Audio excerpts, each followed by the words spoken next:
So I know we have Pokemon and Apex up, but this is more or less related to Splatoon 3, and more importantly, how to link your PS5 controller to your Switch.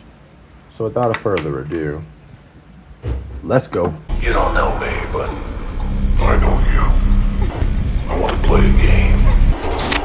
So, if you haven't already seen my PS5 video where I, connected a PS5 controller to a PS4, this is basically the same thing.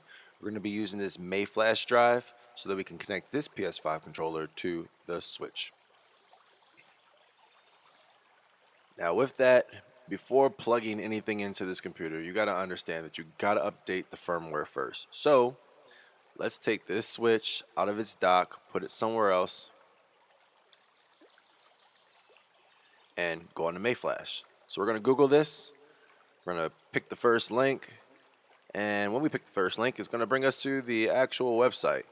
Most importantly, when we're on this website, it is to go to support and then firmware and then pick the specific Mayflash drive that you have. For this example, we're going to be using the Magic NS. That one is for Switches in particular. They do have the Magic NS2, but yeah.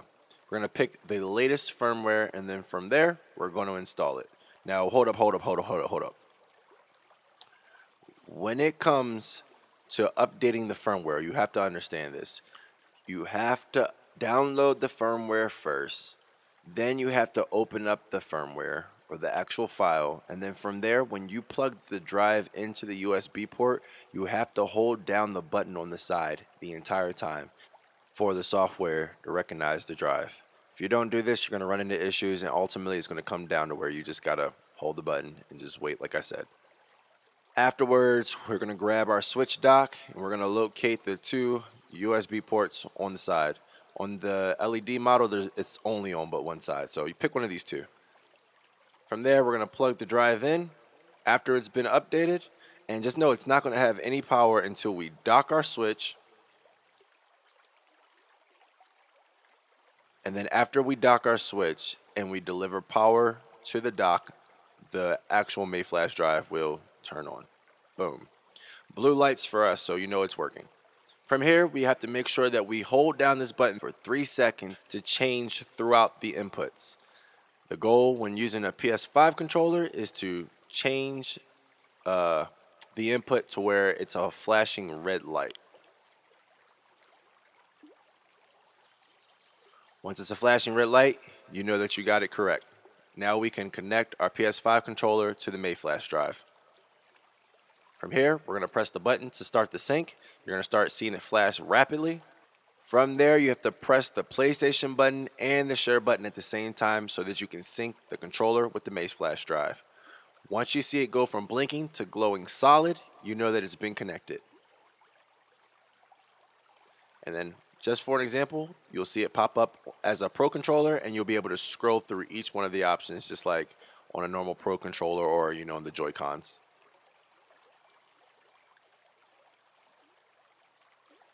So congratulations, if you follow me up to this point, you've probably connected your PS5 controller to your Nintendo Switch. And this will work on a Nintendo Switch regardless if it's the OG model or this new OLED model. It doesn't really matter, but understand that you need a dock to do it this way. And there are some adapters where you can actually plug the Mayflash drive into the adapter that will plug straight into the USB-C port on the Switch, and it will work the exact same way. Nothing changes. So from here's an example of gameplay, and I guess you can see me using the controller on screen. If you want to skip this, it's all good. At this point, you got it all figured out.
So there it is. That's how to connect your PS5 controller to your Nintendo Switch.